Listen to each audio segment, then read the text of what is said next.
Hello everyone. Today we have a dash cam from Auto-Vox. This is the D6 Pro dash cam. The camera's body is cylinder and it rotates 300 degrees, so you could face the road and you could also turn it around to face the inside of the car. But you want to mount it where there is this sensor that sits at the bottom. You'll see it here, and this sensor allows for gestures. So when you pass your palm or hand under the camera while you're driving, it will snap a picture of the road or whatever it's facing.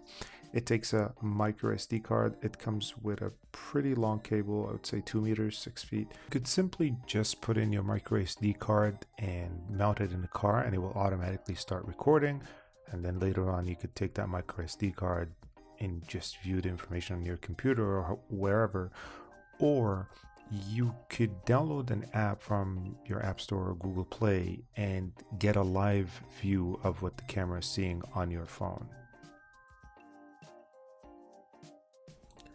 And the way to connect to the camera is through Wi-Fi. So on your phone, you look for the camera's Wi-Fi and you connect to it, and that will give you a live view of what the camera is seeing.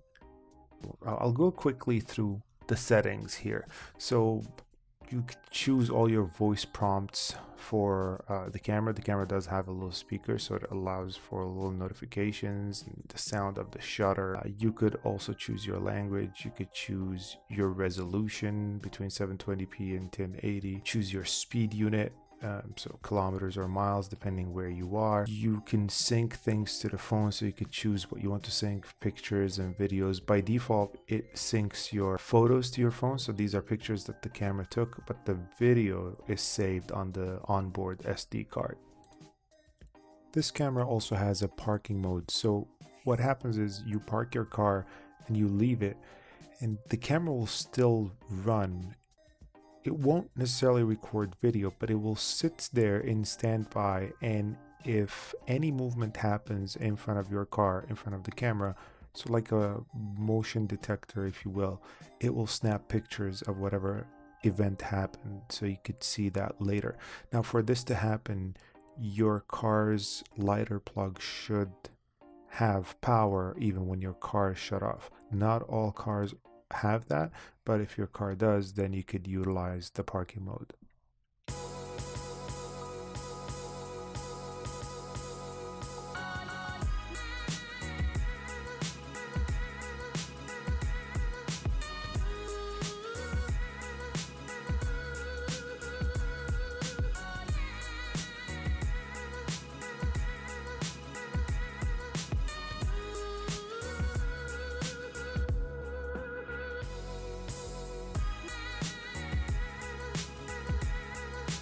There's a red LED that blinks that tells you that the camera is recording. And the neat thing about the design is that once you mount it on your glass, you could always pull it out in and out easily. This is the sensor that I was mentioning earlier about the gesture. So once you run your hand under it, it will take a picture. This is how you could just take it out. So if you don't want to keep it in your car overnight, or if you don't want it visible, you could always take it out. You just slide it to the right and then you can just slide it back in. Driving, you can see it's a clear picture, clear image. I had it on 1080p. It's pretty, the colors are okay. It gives you that fisheye effect. Of course, there's the overlay at the bottom of the time and date. If this was the D7, you could also choose to have the GPS, you could have your speed based on the GPS. I found the camera to be steady when we're driving around. I live in Toronto, and anyone that lives here or has been here knows how bad the roads are or how bad the roads can be.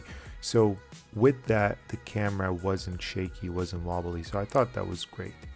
You'll see if you stop, you could get the license plates of the cars in front of you, but if things are moving, you won't be able to. This is another shot, 7:45 at night. I'm driving on the 401 on the highway, and you can see still good visibility. And I'll move to a darker shot now at 9:30 at night for you to see what it looks like. And you'll also get to hear what the camera's mic sounds like.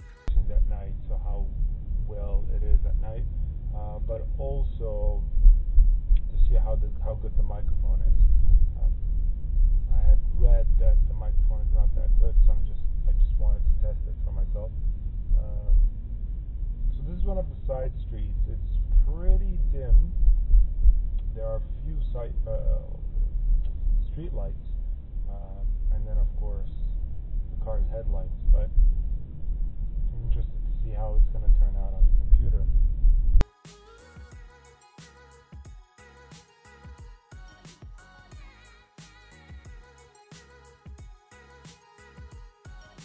As you can see, the D6 Pro is still pretty good even in night driving and low light conditions. So I'm trying to drive here to darker streets to just give you an idea. It's pretty good. I mean, you could still see anything, and the whole purpose of a dash cam is for it to capture if something happens on the road.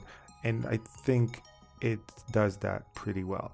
Again, you're not going to get high quality, high definition images. You'll see the side of the street and the people look like shadows when you're driving, but overall it's a good image.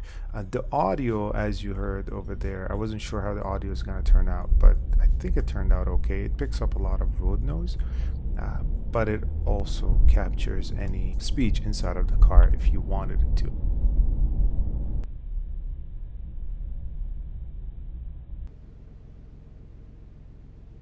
And here I'm doing the gesture just for you to hear the shutter sound.